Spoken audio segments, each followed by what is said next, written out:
Hello, my name is Grace Winier and welcome to Horse Pro, the channel dedicated to empowering the amateur horse enthusiast and supporting the budding professional. Today, I would like to talk about something that is really serious. I've had so much fun showing some of the training videos and training exercises I use, and I have had wonderful response. So thank you everyone for finding them interesting and of value to do. I'm going to keep putting them out, but this topic came up with several trainers, and it's about, for instance, when you inherit clients who, the horses perhaps don't have a grasp of classically good training, or the horse is being blamed for very negative behavior, and the horse is branded as being difficult, or when you have clients come in and, they do things like call the horse stupid, or that it's just being difficult, or that it is, in some way determined not to be trained. So I want to get something straight here. This is my opinion, but it's also the opinion of many. Folks, it's always 90% rider / trainer, but 90% rider / trainer when it comes to something going wrong with the horse. And that 10%, I'm just being generous. I'm just being generous by allowing 10%. So listen, let's not be blaming the horse. Let's look to ourselves. And I'm going to go over a few things that we should look at. If a horse is being difficult or anxious or nervous or doesn't seem to be able to grasp a concept, because horses have been genetically engineered over thousands of years through natural selection to work for us. It is not possible that you can have a multitude of horses who do not want to work for people. It's not possible, because they are almost given to us as a gift to do the things we want them to do and to learn, and to be inherently good-natured about learning those things, even when they may not even understand fully what they're being asked of. So today we're going to go over why horses may be behaving negatively. So it's serious when I'm reading my notes. Okay, the biggest issue is physical pain. Physical pain. Now, this could be a sore back, leading to the question, does your saddle fit? So if you don't know if your saddle fits, then you need to have a saddle fitter or a chiropractor take a look at that saddle on that horse, especially in motion, not just standing still. And listen, folks, I'm a trainer. I'm a very good trainer. I'm confident of that. I am not a saddle fitter. So I don't purport to fit saddles. I get people in to fit saddles, and then I have them checked with the chiropractor to ensure that once we're using that saddle, that saddle is not creating problems. So, get the right people to do the job for you. All right. Now, some trainers may have a lot of experience saddle fitting, and that's great. Then utilize that. However, most of us trainers ride in saddles, and we can tell if something's off, but we're not. We don't make them. We don't know how they're made. We don't know the tools. We don't know the measurements. So, you need to have somebody who has the experience to help you with that. Even if it's a used saddle, a good saddler will come and help you. A good chiropractor will tell you if the saddle is not fitting somewhere. A good vet often can tell you. So you need to understand that horses need their saddles fixed or checked, especially, if you've gone from a horse that has been thinner and gained weight or muscle, then it needs to be rechecked at some point. All right. So number 2, chiropractic and massage maintenance. Listen, they carry us. They carry us on their backs. They carry us on their spinal column. So general maintenance should include things like chiropractic, acupuncture, massage. And I'm not saying that you're going to need that, let's say, every month, although some horses do, but it should be regularly checked so that you know whether or not it's needed. Many people need it. I go to the chiropractor regularly. I get muscle therapy regularly.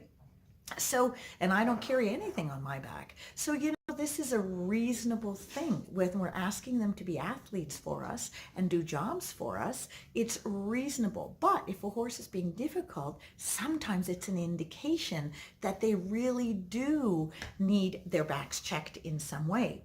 Number two is having a vet come and just generally look at the horse. Are its hocks sore? Do the coffin joints need injecting? Are the feet, are the soles of the feet sore? Maybe not needing coffin injection, but does it need pads on the bottom of the feet? The farrier, does the farrier need to come and put shoes on if it doesn't have shoes? Is it being well shod? A good vet will look at the horse, flex the horse, and try to determine if there is anything that needs maintenance. They need to look in their mouth. And whether you use a dentist or a vet that specializes in dentistry, or an all-round vet, they will look in the mouth. Often there'll be hooks, there'll be sharp edges. We assume, oh, we do their teeth every year, but that sometimes isn't enough. Some horses need them done every 6 months. Some horses wear them differently. Sometimes you'll have a float and it'll miss an edge, and you need to take a look at that. Sometimes back pain will come from the mouth. Defensiveness in the mouth is often a sign that the hocks are an issue, the stifles are an issue, or the lower back is an issue. So you know what? We need to address that by looking at the teeth. And once you take care of the teeth, sometimes those other things take care of themselves, because the horse is now no longer afraid to go forward and not holding itself in a stiff position. So these things do need to be looked at. So, we need to look at the saddle fit. We need to look at maybe the bit fit as well. We need to look at the teeth. We need a chiropractor maybe to look at the horse, a massage therapist, an acupuncturist. We may need a vet to do a once over on the horse. We may need to look at its feet. Are the shoes large enough? Does it need shoes? Does it need pads? Are the angles appropriate? Are the feet causing somewhere in the body a disalignment? So these are things physically that we need to look at. Ulcers. Ulcers are a big one. Is your horse girthy?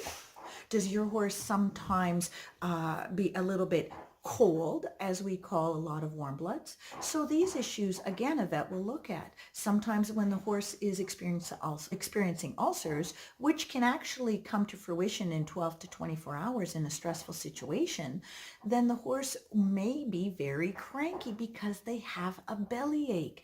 And the bellyache is severely painful.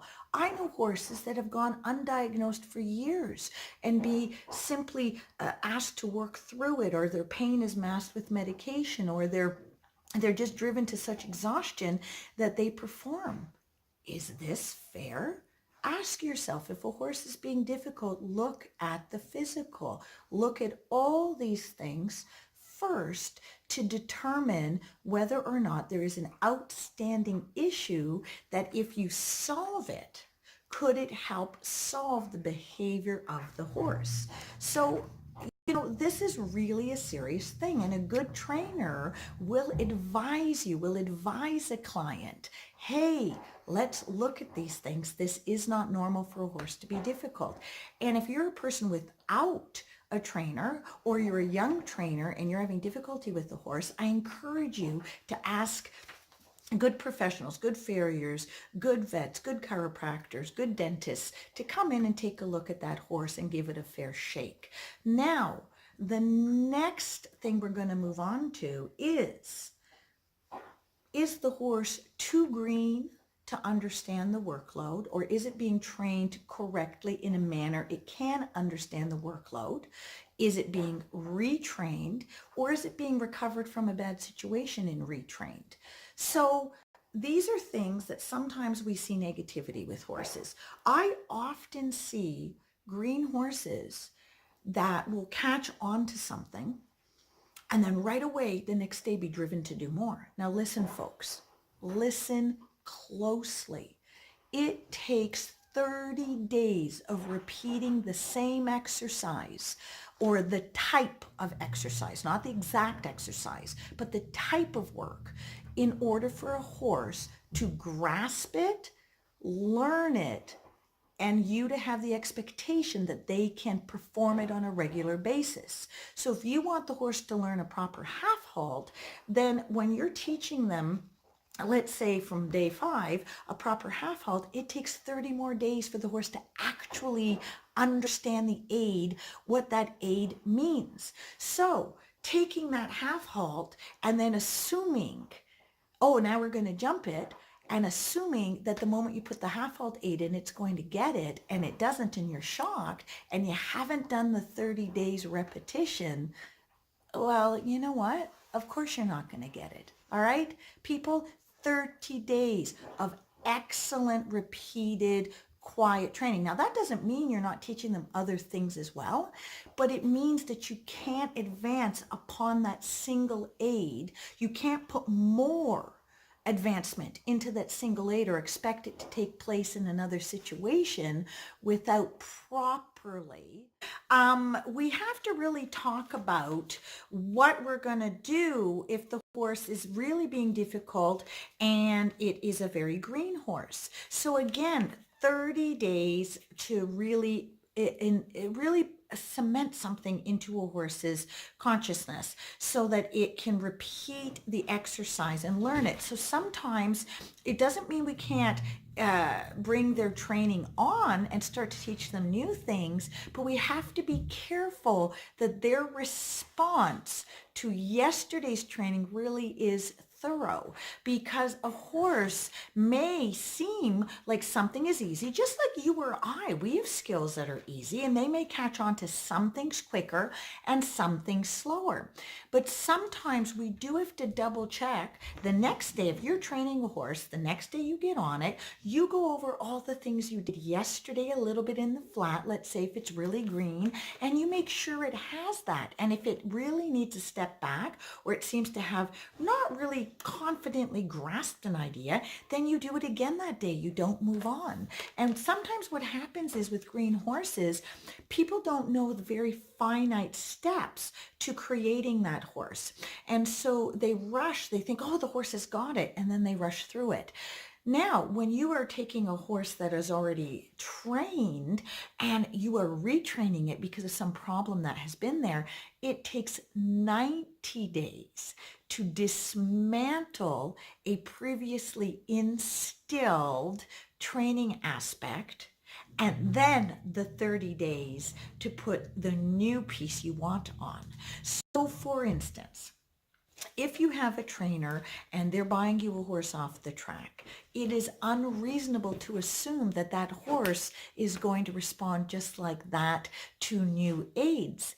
Now, sometimes the horses have come from trainers that have had them very well ridden, or they recognize that they weren't going to be very fast, and so they already started to deviate off the path of, let's say, training them to be a competitive racehorse. Now, those horses, because they might so desire to really grasp a new job, they may come along rather quickly, and they may, depending on the duration that they've also been on the track or in the previous training world. So you may move along fairly quickly, but remember, you need to make sure that the horse actually understands each training method as you go. So a trainer, if they're advocating that you take a horse out of one job and put it into a new job, make sure that they are addressing each step. If you hit a step where the horse is being very difficult, well, just imagine if you were being taken from one job and without very good explanation, or you moved continents and you didn't know the language of your new job, and you were given just sign language or something, and you still didn't know understand what those signs were for, how well could you perform your job? Would you not be frustrated? Would you not be perhaps anxiety ridden? So this is what happens with a lot of horses that come from one job to another. Imagine if you're a dressage horse and you're used to being ridden into a very healthy contact up through the bridle, and you have the confidence of the bridle. Well, now you've been deemed that you're a little bit too quiet for that job, and you're going to be a great hunter. And maybe they are a great hunter. But the first thing that happens is we're going to teach it to jump while it hasn't perhaps done poles. Or you teach it to jump and you suddenly drop the contact at the base and the horse promptly stops. Well, often it's because now the contact is gone and they're just unaware of how to continue going forward. Yet what do some people do? Right away the whip comes out, the horse is being bad, it's a so-and-so, it has a bad attitude, we have to get after it. But that's not the case. That's a trainer who doesn't understand that they're taking a horse from one workload and understanding the workload it's coming from and the training is coming from, and then using that time now that they have it to instill new training or to show the horse the new expectation. So on this front, again, that is not a horse's job to figure out or to become trained by osmosis. It is a trainer's job and a rider's job to pick the appropriate trainer who can aid them to help a horse, to either help them with a green horse learn a job or help them with a horse that's coming out of one job into another in order to make the transition easy and drama-free. Again, human error comes in if the horse is behaving negatively. It simply does not understand what you want. And perhaps even the training initially wasn't thorough, and now you might have a double whammy. So please make sure that you understand what it is you want from the horse and how you're going to get it. And remember, there are many ways sometimes that you have to help a horse to learn an exercise. Some exercises they'll grasp quickly, some they will not. For instance, there are horses who naturally gravitate towards performing a lead change easily, just like there are some riders who gravitate towards the feel of getting a lead change easily. And then there are some horses who need to learn it mechanically. Well, if you have a horse that needs to learn it mechanically, I've seen people simply being told, gallop it forward and then hit it with the whip when you get to the wall, or jerk its head to the inside when it hits the wall. Folks, is that training? Does that sound like training? Would you teach a kid to ride a bike like that? Just pell-mell send them down a hill and say, I hope you can steer? So again, this makes no sense. That's not training. So let's be careful about that. What about lunging? Lunging like a lunatic. Lunging is a training aid. And yes, sometimes horses need a little free time on the end of a lunge, but then after that free time, they need to be put into proper training, verbal command, so that we're enhancing their understanding, not just creating this pseudo calm or wearing them out so much that now they seem to be trained. You have to be very careful of these issues. This is not training. When you are foregoing correct training, which is sometimes difficult, and sometimes you have to take a step back to take 5 steps forward, or 5 steps back to take 1 step forward.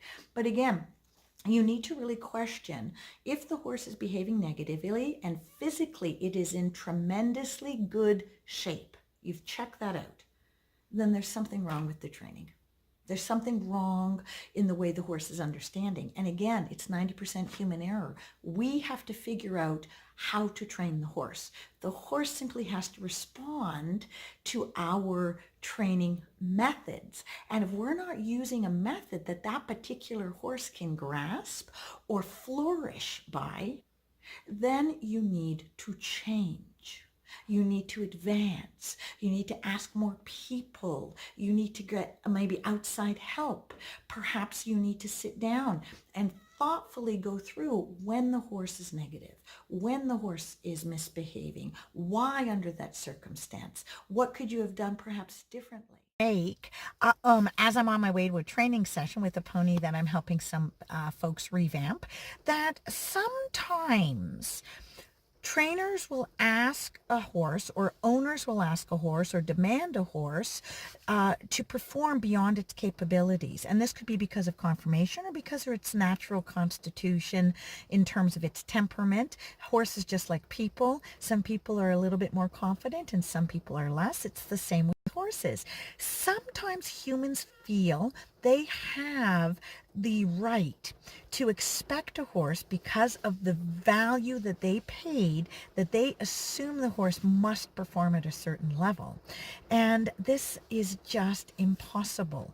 There are some things that just cannot happen if the horse is conformationally weak or physically incapable of performing past a certain level, or if mentally it's been so frightened, or it's had a crash to some really degree and it cannot go back and take that style of rider because it associates the crash. So there are some things that we do have to understand may not always be possible, and some things that we don't have a right to expect, such as a horse performing at a level greater than its mental and physical capabilities. At horses, all right? There's 90% human error, 10%, okay, I'm giving the horse a 10%, and that's just to be nice to people. But really, horses are a creation of who we are. Horses are a creation of who our trainers are. Horses are a creation of who the riders are. Some people are just better at it than others. Some people are better trainers. Some people are better riders. And that's just the way it is. Some people naturally have a greater affinity for training. And you know what? There's so many people out there who are good at jobs. So if your horse is being negative, again, don't blame the horse. Do not blame the horse. That is the issue. The horse, unless it's under experiencing physical pain and it's reacting out of pain, is not being negative. Please, if you find any information in these videos valuable, hit the subscribe button, the like icon, and the notification bell. Thank you.